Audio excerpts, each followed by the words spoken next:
Snow whispered like secrets across the plains, covering everything that once had shape or meaning. In the hush of cold water crossing, even the wind forgot how to speak. The wind did not scream that morning. It sighed instead, a long tired breath across the pines that bordered Clara Mercy Whitlock's cabin. The kind of wind that did not come to tear things apart, but to remind you nothing was ever truly whole to begin with. She stirred before light, her bones already knowing the hour, though no clock ticked in that house. Her fingers, raw from cold and work, groped for the corner of the quilt. It had slid half off the cradle again in the night. One hand settled first on Boone's tiny belly, still warm, still breathing, then slid gently toward Junia. She lay so still, Clara's own breath stilled until the baby gave a slow, soft grunt. That was enough. Enough to start another day. 19 days. Clara had counted them by light shifting through the frost-laced window, by the dwindling rows of beans in the pantry, by each hard-wrung diaper frozen stiff on the hearth line. 19 days since Harlan Whitlock had taken the only horse and ridden out with promises of just a day's journey, maybe 2. He'd said it like it was a blessing, like a man who leaves his wife in the dead of winter with 2 newborns and a leaking roof can still believe in blessings. She sat in the rocker, its creak the only sound besides the wind's long exhale. The fire had reduced itself to coals, no strength yet to fetch wood. Her hands were wrapped around her children, not for warmth, though that was needed, but for weight. Their presence kept her grounded, reminded her she was still tethered to this earth by something more than skin and habit. They had not cried properly in 2 days. That frightened her more than hunger. Boone coughed now and again, the dry rasp of a chest not yet sure if it wants to fight or surrender. Junia, the quiet one, merely whimpered in her sleep, the sound like snow melting on wood, barely there, but impossible to ignore. Clara whispered her name beneath her breath. Mercy. Not calling for help. Not anymore. Just remembering who she was before the cabin, before the silence, before the man with silver words and a gambler's grin pulled her into a life he was never meant to keep. Out the window. The snow stood waist-high, covering the trail and the split-rail fence they'd never finished. Somewhere beneath it lay the table Harlan had broken after drinking 3 days straight, upon learning it was twins. Mercy had taught children once, letters, psalms, how to find stillness in a storm by reading scripture over rain. She hadn't touched a hymn in months. Her hands were good for other things now, splitting pine, scalding diapers, rubbing warmth into lifeless limbs. Stillness had become her enemy. The wood was out, had been since yesterday. She'd burned the last of the broom handle in the night. Nothing left now but the stump outside, and that meant leaving them, even for a few minutes. She wrapped the quilt higher, tugging a threadbare scarf around her neck. Her boots, once sturdy, now had cracks at the toes. She tied burlap over them. Crude, ugly, but they held heat a little longer than nothing at all. She slipped the rifle down from above the mantel and let its cold barrel rest in her lap. Not for comfort, just to remember it was still there. Snow met her face like a slap. She bent into it, hands to her sides, moving slow, but sure. Her feet carved a fresh trail, erasing the old one Harlan had ridden down weeks ago. The path to the woodpile was drifted deep, but the shape of the axe handle stuck up like a grave marker. It took both hands to pry it loose. Her arms burned from the effort. 2 swings, then 3, and her breath came out in ragged clouds. She bundled what she could carry and turned toward the cabin, legs shaking. Her mind drifted as she walked. She remembered the wedding night, the way Harlan had laughed too loud and promised too many things, a home with real curtains, a patch of corn behind the porch, never being left again. Lies came warm from his mouth and turned cold in her hands. By the time she reached the cabin, the snow had started falling again, finer now, like sifted flour. She kicked the door shut behind her with the heel of her boot and let the wood fall in a heap beside the hearth. The babies were silent. Too silent. Panic struck like a hammer blow. She rushed to the cradle, knees collapsing beside it. Junia did not move. Boone's breath came shallow. She placed her ear near their mouths. Still alive. Still here. Junia stirred then, just a tiny shiver, a breath like a sigh through a reed. Clara's head bowed into her sleeve and the sob came, dry, cracked, noiseless. She had no tears left, only the sound of breath returning to a room that had forgotten it. She fed the fire with shaking hands, stacked the logs crooked, careless, but the flame took anyway. Boone whimpered. Junia blinked. Life was stubborn in them, as it was in her. Later she sat again in the chair, rocking gently. Her mind wandered, but not toward hope. Hope was dangerous. Hope was what you felt before a man didn't come back, before the roof leaked, before you watched a child fade in your arms. Instead, she let the memories come, slow and bare. Harlan's voice in the dark. This land's in my blood. Ain't no man ever made something of nothing like I will. The cabin they built with borrowed tools and bad directions, a dry well, a prayer over half-baked beans. The morning she told him it was twins, his kiss on her belly, then his silence. The last time he touched her, her hair still wet from washing, his hands already far away. She didn't cry then, either. The wind clawed at the shutters again, more insistent now. She rocked harder. The babies began to fuss. She moved to make gruel from the last of the oats, scraping the tin pot with her thumbnail to loosen the grain. Melted snow mixed in. Tasteless, but wet. Enough. She was sitting again, cradling them when she heard it. Not the wind. A sound. Just outside. A crunch. Snow under weight. Human weight. Her body went rigid. She moved with care, the rifle back in her hands. It was heavier than she remembered. She inched toward the frosted window and peered through. Nothing. But she felt it. Not an animal. Not coyotes. They had circled before, but never close. This was slower. Measured. A man. She waited by the window, pulse in her throat. Her breath fogged the glass, then faded. The knock came. Soft.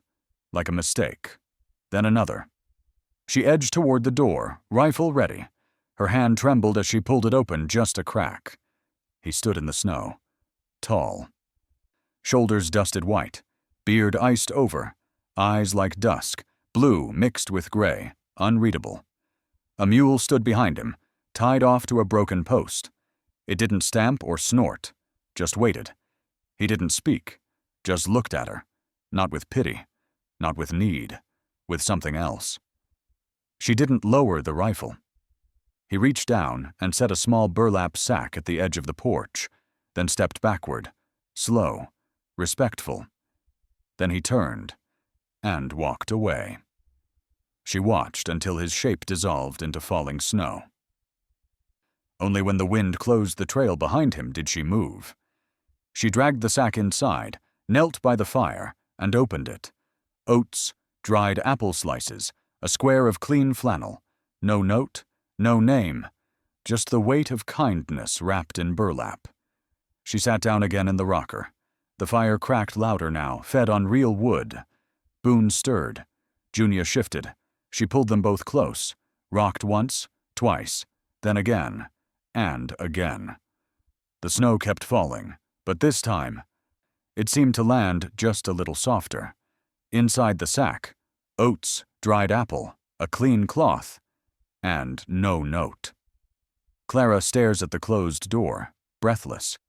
The snow begins to fall again, but softer now, like someone watching had told it to. Not all ghosts come rattling chains. Some walk through snow and vanish without asking for thanks. She hadn't dreamed the man. She'd tasted his apples. The scent of dried apples lingered in the room longer than any fire ever had, sweet soft, out of place in a cabin used to smelling of sweat, damp cloth, and pine smoke. Clara Mercy Whitlock held a sliver of the fruit between her fingers, watching it melt against the heat of the hearth. She hadn't said a word since the man left the sack and disappeared into the white. Her lips barely moved, but the weight in her chest had shifted somehow, subtle, like a floorboard, no longer creaking beneath your foot. She remembered a dream she once had, years ago, before marriage, before twins, before cabins built on borrowed promises. In the dream, wolves pressed against the glass with teeth and eyes sharp as moonlight. But someone stood between them and her, just a shadow, never turning. This morning felt like that again, as if the dream had remembered her. The babies were fed now, if 2 spoonfuls of sweetened oats could be called fed. Boone took his slow grimacing between coughs, but still reaching. Junia only accepted half, her head lolling soft against Clara's shoulder. She did not cry. She hadn't cried properly in a while. Clara didn't let herself hope, not yet.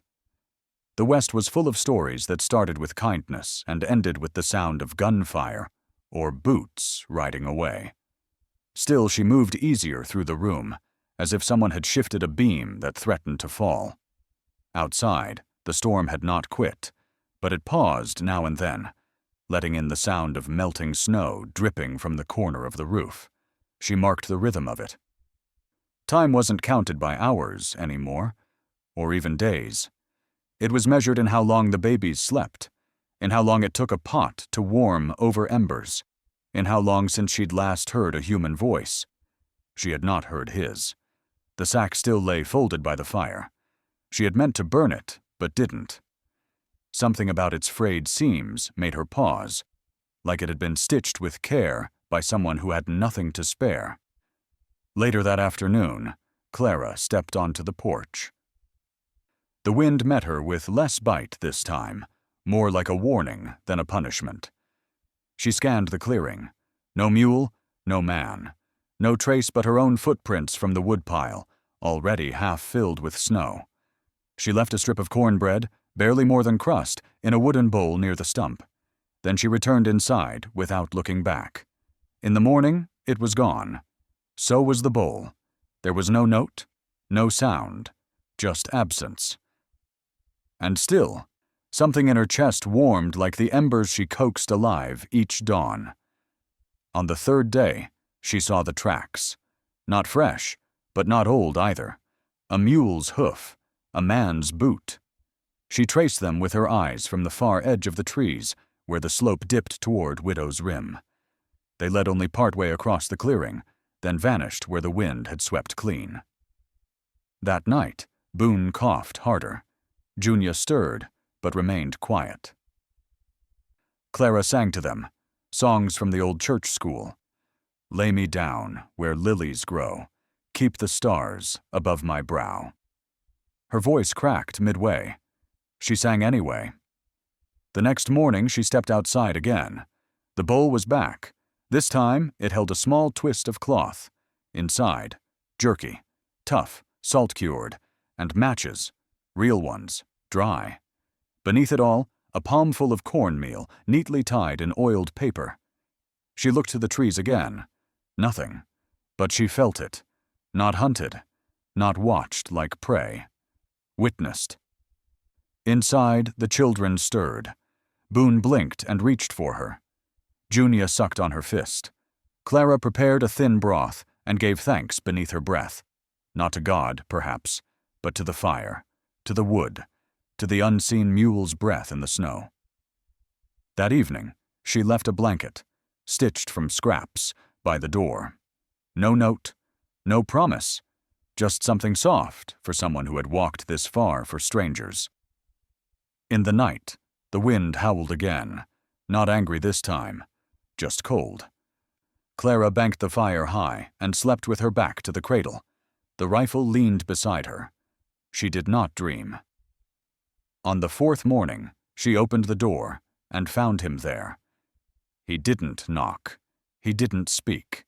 He stood at the edge of the clearing near the well path. The mule snorted once and stamped. He lifted one hand. No wave, just acknowledgement.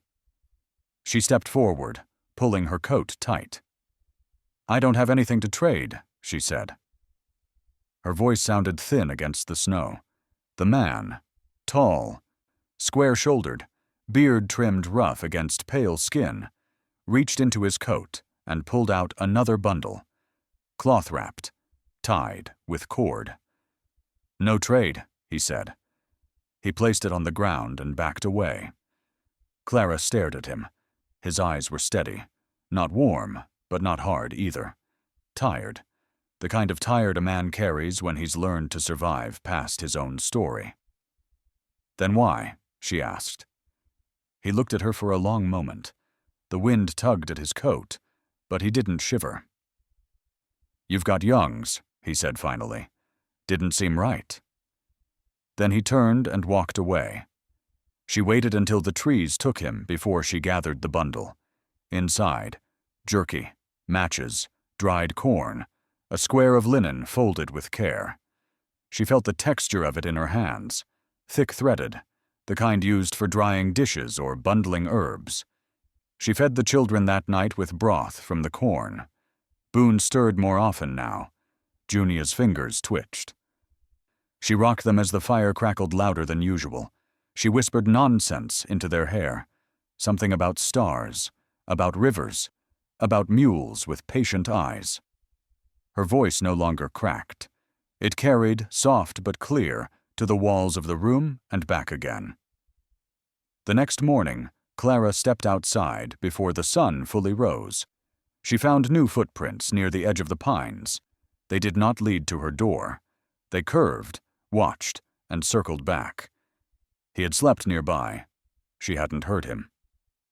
She didn't mention this to the babies, but her eyes went to the woods every hour that day, just in case. That afternoon, she mended a tear in the cradle lining. Her stitches were clumsy now. Hands still shook if she wasn't careful. She blamed the cold, not fear. That night, she tucked Boone and Junia into the cradle and placed the rifle aside. Then she took a small wooden crate, packed half a jar of jam, spoiled at the edges, but sweet in the center, and set it near the stump. By morning, it was gone. No note, no sign. Only snow, light as ash, settling over the clearing. He was becoming something between myth and neighbor. Not a ghost, not a savior. A man passing through who hadn't passed all the way. Clara sat longer that day. Not because she had more time, no mother ever truly did, but because something in her had slowed. Her hands moved with purpose now. Her thoughts didn't rush to the edge of fear so quickly. She remembered her own mother's hands, never idle, always mending, stirring, folding. She remembered the way her father read letters aloud at the kitchen table. "Mercy," he'd once said. "There are good men. You'll know them because they leave the firewood without being asked." She thought of that as she added another log to the flame. That night, she told the twins a story, not from scripture or songbooks, but one she made up herself. About a woman who built her own roof with scraps, who raised children in silence, who met a stranger in snow, and didn't ask his name because she already knew what mattered. She didn't cry that night. Didn't whisper her husband's name either. Didn't need to. The fire burned steady. The wind outside softened again. She's whispering lullabies, voice trembling, when the door creaks. He enters without speaking. She doesn't lift the rifle. She only whispers, "Help me." There are some nights the fire isn't just for warmth. It's to remind you the world hasn't ended yet. The flames barely lit the room, casting long gold shadows that flickered along the rough plank walls. Clara knelt close, feeding the fire slowly with strips of pine bark and broken ends of old chair rungs. She had gathered what scraps remained that afternoon, before the clouds closed in and the cold returned with sharp intent. Now, as the cabin trembled in its seams, the fire became more than a heat source. It was proof they were still here. She thought of something she used to tell her students back in that clapboard schoolhouse, back before she ever took Harlan Whitlock's name. The quiet ones often save the most lives. Back then, she'd meant the soft-spoken boys who helped clean after class, or the girls who kept peace with a touch and a look. But now, as she watched Edric Sloan kneel beside her son, she thought of that phrase again. He hadn't said much since entering, just moved with calm, deliberate hands, spreading out a threadbare scarf on the floor and laying Boone across it gently. Clara stood to the side, eyes raw from fear and sleeplessness. She'd tried everything: a drop of honey, a damp cloth to the brow, soft apple paste. Nothing had stayed down. Boone's small frame burned with heat, his skin tight and too red, his mouth slack and dry. "I don't know what else to do," she had whispered. Her voice cracked like kindling. Edric didn't answer. He just sat back on his heels, studying the boy's chest as it rose and fell. His thumb brushed along Boone's cheek, not in affection, but to check for moisture. He watched the child like a man who'd done this before, and maybe lost once already. "Got a fever," he murmured, mostly to himself, but still breathing steady. Clara nodded, though she could barely see through the tears she wasn't letting fall. He set to work quickly. From his coat pocket, he produced a small tin flask, opened it, and let the scent fill the air, sharp, medicinal, laced with pine and something darker beneath. He poured a small amount into a dish and dipped a cloth into it. The cabin filled with a bitterness that reminded Clara of old, scorched earth after rain. "Rub this on his chest," he said softly. She obeyed. Her hands trembled as she unwrapped Boone's swaddle, exposing the too-hot skin. She pressed the cloth against him, gently, humming beneath her breath to keep herself steady. Boone stirred. Coughed once. It was a good cough, the kind with effort behind it. His limbs twitched. He whimpered, voice small but awake. Clara fell to her knees beside the cradle and clutched Junia to her chest. The girl made no sound, just watched her brother with wide, wet eyes. Outside, the storm had returned, brushing against the walls like fingers tapping for weakness. But inside, the fire burned stronger now. Edric didn't say another word. He added wood to the fire with a steady hand, banking the coals tighter to drive the warmth deep into the room. When he moved, it was quiet, efficient. He refilled the tin dish with melted snow from the kettle and laid the scarf beneath Boone's head again. Boone was dozing now, fitful, but resting. Clara wanted to speak, to ask him if this meant the fever was breaking, but something in his stillness told her not to interrupt. Instead, she watched him. Really watched him. His hair was damp with melted snow, his shoulders dusted with it still. His coat was patched in places, his boots worn to smooth leather at the toes. He didn't look like a man who had much, but he moved like a man who knew how to preserve what little he did. Junia had fallen asleep on her chest, her tiny fingers clinging to a fold of Clara's collar. Clara tucked the girl into her arm and eased back into the rocker. She didn't remember falling asleep, but at some point she must have, because the next thing she saw was morning light bleeding through the frost-painted window panes. Boone stirred. His brow was damp, but not hot.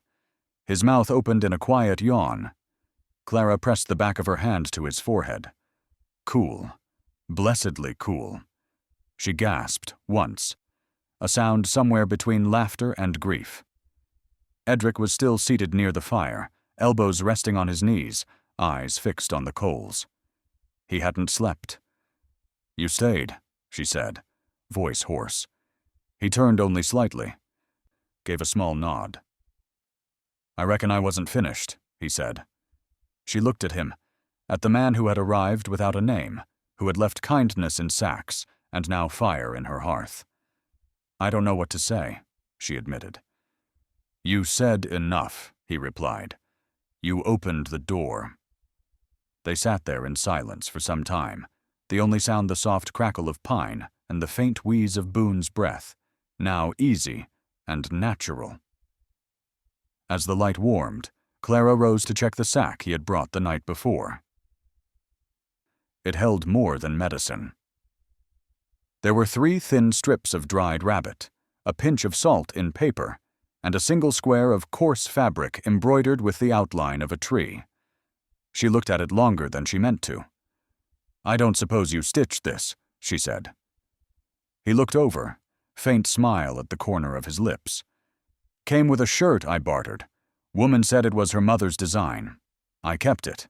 Didn't know why." Clara folded the cloth and placed it near the fire. Her hands hovered over it. Not touching, just absorbing the shape. The firelight shimmered across the stitched tree, its branches bare and reaching, like fingers that had forgotten what they once held. Later, Edric rose and stretched. His joints cracked, and he winced slightly when he shifted his left leg. "You got a limp," she noted. He nodded. "Old break. Weather makes it bark." She moved toward him. "You shouldn't be walking out in storms like this. I've walked through worse." She wanted to ask what that meant, but his tone told her it wasn't time. Instead, she stepped aside, letting him reach for the door. He paused there, one hand on the knob, the other lifting his scarf to his throat. The firelight cast gold across his face, and for the first time, Clara saw him without shadow. He looked younger than she'd imagined, or perhaps just less haunted in that moment. "Will you come back?" she asked. He didn't answer right away, just looked at her, long and steady. Something in his face softened. Not quite a smile, but near enough. "Reckon I will," he said. Then he stepped out into the morning snow. Clara stood in the light that followed him, unmoving. She didn't call after him, didn't ask his name. Instead, she returned to the cradle, where Boone now slept peacefully beside his sister. She placed one hand on each child, and for the first time in days, she wept. Not for fear, not for pain, but for something she hadn't felt in a long, long while. Not safety, but the idea of it. She whispers his name aloud for the first time. "Edric." He pauses at the door, snow trailing behind. He doesn't look back, but he nods once and disappears into the white. Some men bring paper, others bring rifles, and a few bring silence that holds more weight than both. The days had begun to stretch just a little. Longer shadows in the evening, more light spilling through the bare branches above the cabin. Clara noticed it in the way the frost took longer to creep across the windows each night. In the sound of snowmelt dripping steady from the eaves like a ticking clock. It was nearing mid-March now, and though spring was not yet kind enough to show herself, she had begun to stir beneath the hard shell of winter. Edric Sloane had returned 3 more times since Boone's fever broke. Always quiet, always just when she needed something. One morning it was flour, the next dried berries and a shirt too big for Boone, but clean and whole. Clara did not ask how he came by these things. She only offered weak coffee in return and stitched buttons back onto his coat when he wasn't looking. He had begun sleeping near the hearth, not by request, not by agreement, just gradually. A rolled blanket one night, a small pile of kindling restacked another. He moved through her home like a man who had no right to claim it, and yet chose to protect it all the same. She had begun marking time by his steps, by the slow change in his eyes when he looked at her, not with sorrow, not with distance, but with something more grounded, respect, perhaps, or understanding. That morning, Clara stood at the stove stirring cornmeal slowly, her other hand resting lightly on Junia's back as the baby dozed in her sling. Boone sat on a folded blanket by the hearth, chewing the edge of a carved stick Edric had whittled down for him. The air smelled faintly of flour and wood ash, the kind of comfort she hadn't allowed herself to feel in months. The knock came just before noon. Not gentle, not hesitant. A sharp rapping that made her spine straighten and her blood turn cold. She froze. So did Edric. He had been stacking chopped wood near the back wall. Now he turned, slow and deliberate, reaching without urgency for the rifle propped near the doorframe. Clara placed a hand on his arm. "I'll open it," she said. He gave a brief nod, though his jaw clenched tight. She stepped outside. 3 men waited just beyond the porch, 1 on horseback, 2 dismounted.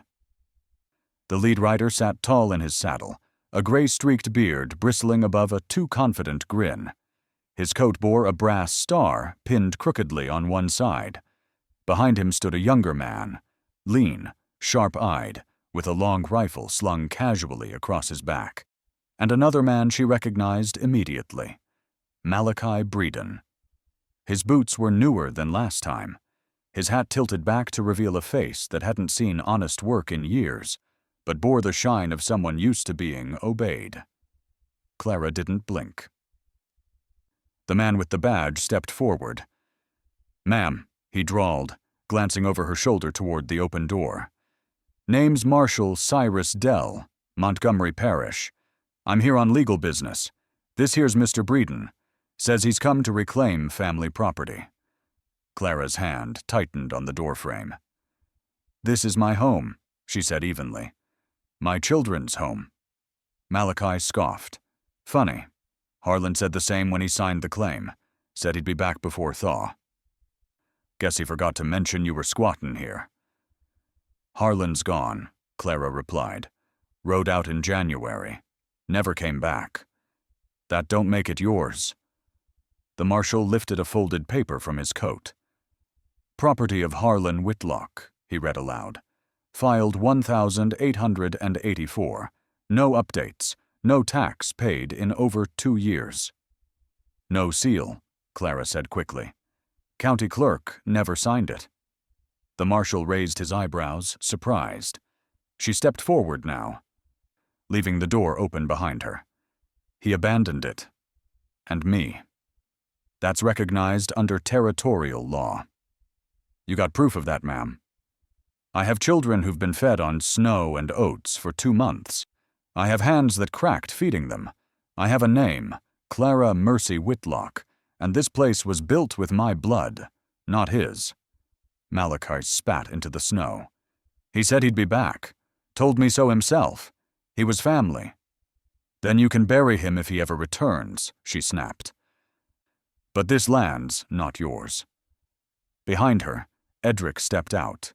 He didn't say a word at first, just stood in the doorway, tall and still, the rifle held loosely at his side. Malachi's gaze shifted. "And who's this? The new bed warmer?" Edric's eyes didn't move, but Clara felt the shift in his stance, like the settling of stone before a quake.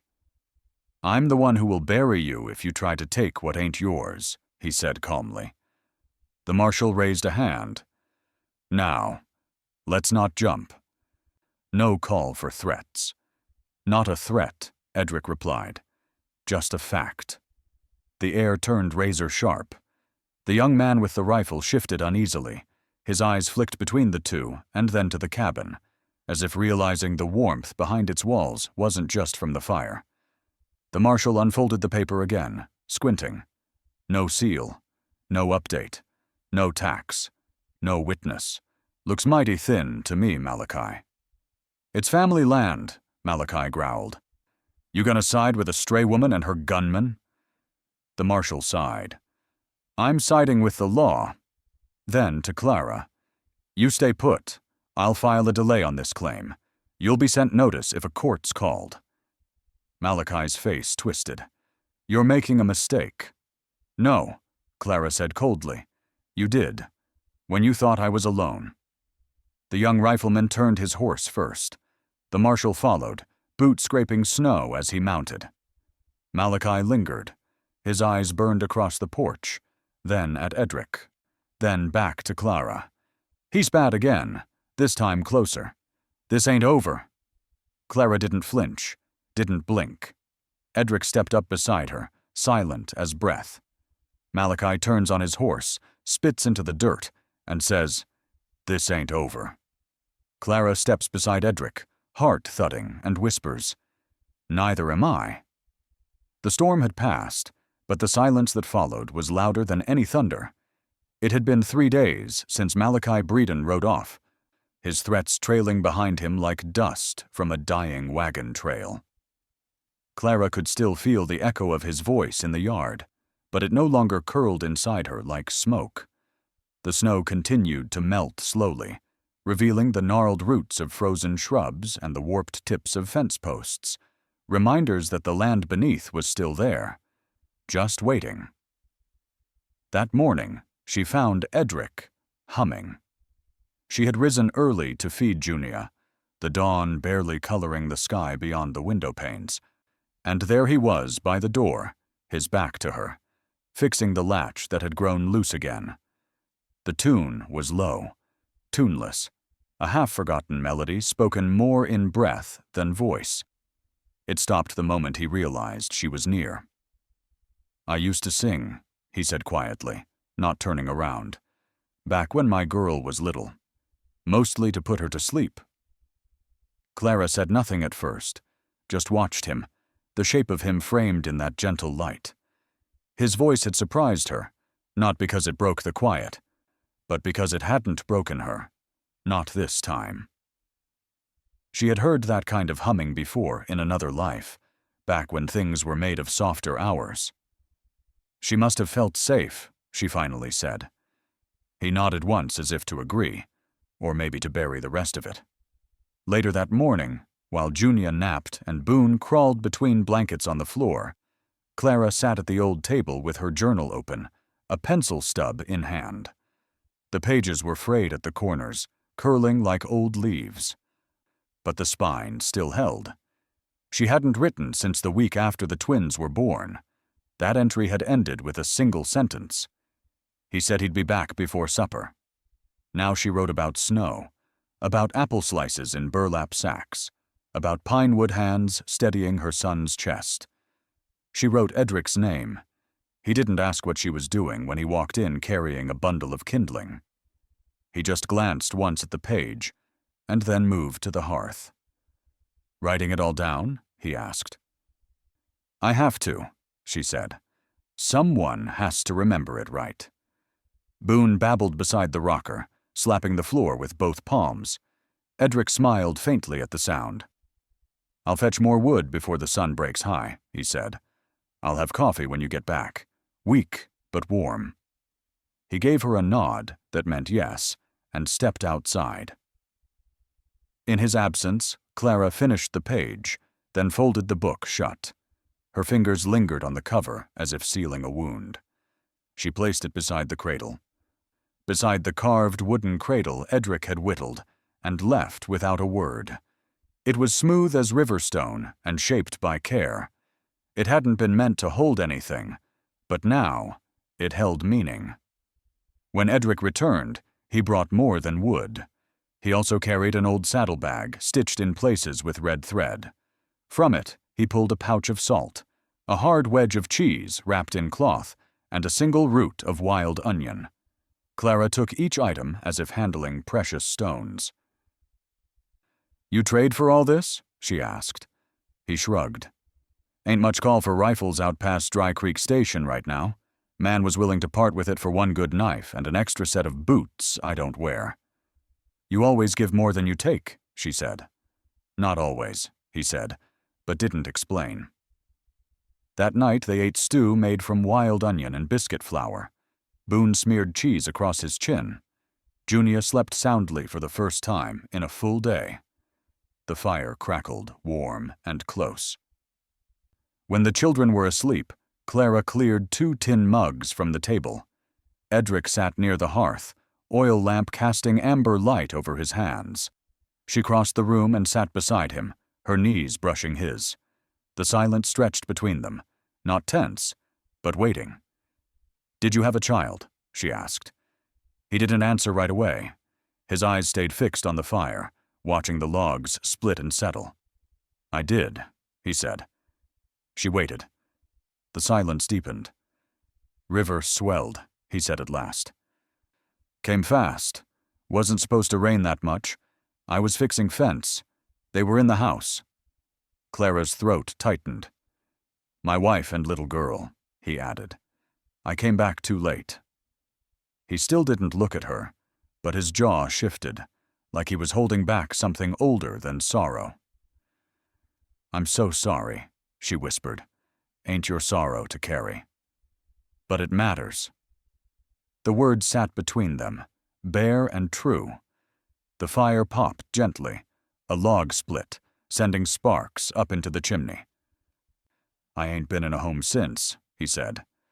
She reached out slowly and placed her hand beside his on the floor. Not touching, just near. "This one's not whole," she said, "but it's warm." He turned then, eyes catching hers. "It is." They didn't speak again for a while, but when Edric stood to bank the fire, his fingers brushed hers, not by accident, not out of need, but as a choice. The next morning, Clara found a small wooden carving on the mantel, a cradle, just like the one he'd already made. But this one held two tiny figures inside, Boone and Junia. She touched it once, then twice, and breathed. He doesn't answer with words, just kisses her slow, one hand bracing her back, as if she might fall, not from weakness, but from release. Some say the land forgets. But Clara knows better. The earth remembers everything it survived. She stood barefoot in the damp morning soil, the hem of her skirt dark with dew, her arms wrapped around Junia as the baby slept against her chest. Beyond the porch, the land had begun to shift, almost imperceptibly, from white and brittle to brown and breathing. The snow had peeled back in strips and patches, revealing the stubborn tips of early grass and the dark slush of thawed soil. The air smelled different now, not of cold, but of waiting things, waiting to grow, waiting to return. Clara let her fingers brush the smooth grain of the porch post. She thought back to something she had once whispered over the cradle on the coldest night. "Let the world freeze over. I will remain." She hadn't known then that she would, in fact, remain and begin again. Inside, Boone stirred, babbling to himself in the low, wordless language of children who have decided life is worth talking to again.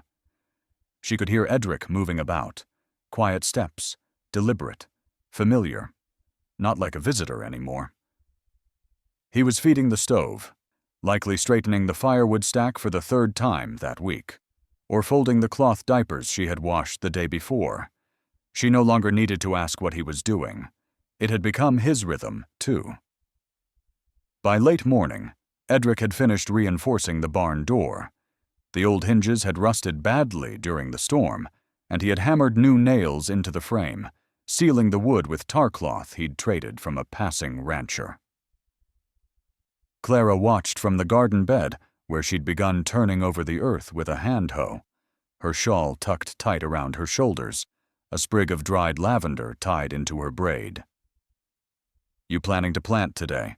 he asked, nodding toward the loose mound of soil. "Maybe just start," she said. "You know what they say. Crocus before corn. I reckon they also say not to trust the last frost." "They say a lot of things," she replied with a smile, and pressed her hand into the earth. "This is how we begin things." Edric didn't respond with words, just walked over, crouched beside her, and ran his hand across the soil she had turned. Then he pressed Boone's little hand into the dirt beside hers. Boone giggled. Dirt clung to his palm, a mark, small and real. That afternoon, while Junia napped and Boone toddled in uneven circles near the swing Edric had hung from the pine, Clara stepped back into the cabin and opened her journal. She wrote slowly, carefully. Not in long paragraphs anymore, but in fragments, words that meant something to her. April rain, a man who hums, a cradle carved by calloused hands, 2 children who laugh again, the smell of lavender in thawed dirt. A knock came just past sundown. Not a hard one, not a threat, just the flat rhythm of old knuckles against wood. Clara opened the door to find an old man in a brown coat standing there with a small sack in one hand and a wide-brimmed hat in the other. He introduced himself as Reverend Corbin, formerly of New Prosperity, now preaching to any soul within a 2-day ride. "I was told a teacher lived out here once," he said. "She did," Clara replied. "She still does, in a way." He smiled at that. "We're hoping to start up a school again come summer, maybe under the steeple in Dry Cedar Bluff. Word is you've a gift with letters." "I'll think on it," she said, and meant it. The Reverend left her with a pouch of sewing needles and a small jar of pickled beets. "Consider it a tithe," he joked, tipping his hat. When she closed the door, Edric was standing at the stove, stirring a pot thick with beans and the rest of the wild onion. "Teaching again?" he asked. "Maybe. She'll need a place to leave the twins." Clara glanced at him. "You offering?" He smiled over the steam. "I reckon I've learned the difference between colic and tired tears by now." That night, they shared soup at the table with their knees brushing beneath the cloth. Edric had carved new handles for the tin cups. Clara had stitched patches over Boone's worn trousers with thread she dyed from bark. Junia sat upright now, alert, her eyes following the lamp's sway above their heads. After supper, Edric picked up Junia and cradled her in his arms, humming the tune again. Softer this time, fuller. Clara didn't interrupt. She watched the way Junia stilled. The way her tiny hand reached out and clutched the edge of Edric's shirt. "You're good with them," Clara said after a while. He looked up. "I learned the hard way what not to take for granted." She reached across the table and touched his jaw with the backs of her fingers. "You don't have to carry the past alone anymore." His breath caught. "Neither do you," he said. Outside, the wind danced gently through the pine trees, not harsh like before, but brushing the limbs like an old friend returning. The world outside had not changed much. It still bore scars, still held threats, but the cabin was no longer just a shelter. It had become a home. Later, long after the children had fallen asleep, they stood together at the window. The moon had risen clear, casting its silver light across the clearing, and the air smelled faintly of early wildflowers just starting to break free beneath the thaw. "I don't know what kind of man I'll be in spring," Edric said, voice barely louder than the wind. "I only know I want to be here."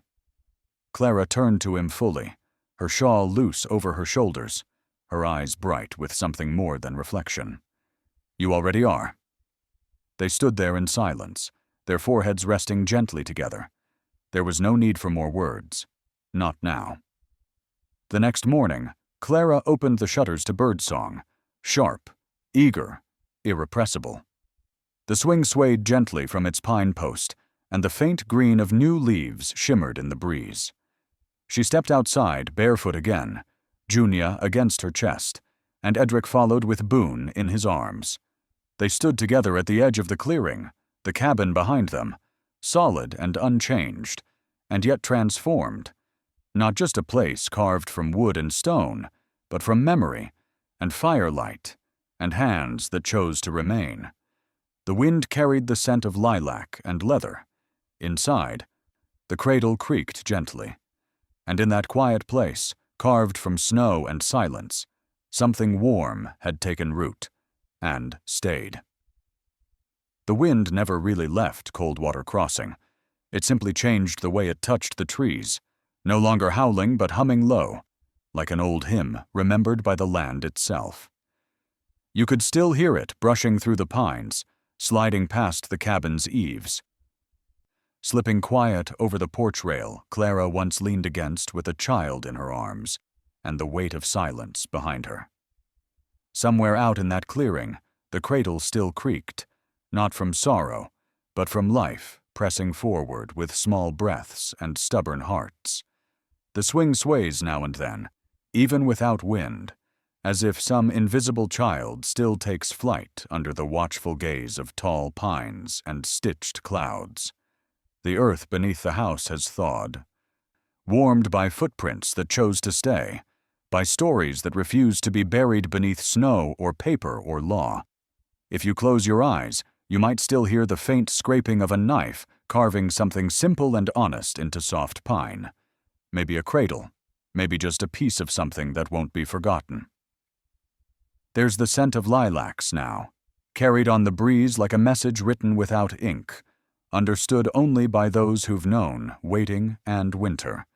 And the fire still burns low each night, casting its golden fingers across worn floorboards and patched linens, and 2 children who never knew how close they came to being lost. Boone's laugh echoes in the yard sometimes, followed by Junia's quiet hum, and every time it happens, it adds something to the cabin that wasn't there before, like the house is learning to remember what it means to feel. Somewhere in the shadows, the old rifle remains mounted, not out of fear, but because memory demands it. A reminder that not all battles are loud, and not all defenders wear a badge. There's a journal tucked between 2 beams in the wall, its pages soft and warped from firelight and breath, filled with names and small miracles, none of which ask for belief, only remembrance. The names written there don't need to be famous, they just need to be known by someone. The smell of coffee on the stove mingles with biscuits baking slow, and Edric's voice, low, unsure at first, has begun to carry when he reads out loud by lamplight, his fingers brushing Clara's as they share what's left of the evening hours. The children sleep near the fire, curled like promises made under stars that no longer feel so far away. Somewhere out in the hills, the past lies buried, not erased, but folded carefully like the cloth cradle still tucked inside a wooden drawer. Sometimes the past rides through again, but this time, it finds nothing to take, only ground too firmly held by people who know what it cost to keep it. And the town, quiet for years, has begun to stir, not with gunfire or gold, but with children's voices drifting through cracked windows and old men offering honey in exchange for stories. Justice came late, yes, but it came without fanfare, with truth held in the spine of one woman who never shouted, only stood. She didn't ask to be a hero, and she never called herself one. But her hands taught others how to stay, how to raise what matters, how to wait for a man who walks through storms and means every footstep. In that quiet house, where wind and time once howled unchecked, a new kind of strength has taken root, not the kind that conquers, but the kind that forgives. And maybe that's the lesson left behind on those slow winds and soft trails, the kind of honor that doesn't need a flag or a song, only a patch of land and someone to hold it when no one else will. Because some truths don't require a crowd to echo them. Some only need to be lived quietly and well. So if you heard something in this story, something soft, something strong, something that made you believe again in the quiet power of staying, then leave behind a sign. A small one will do. Subscribe to our channel if you'd like to hear the next story, the next truth carved in wind and worn hands. And remember, the truth doesn't need everyone to believe it, just one person willing to keep it alive. That's the philosophy that remains,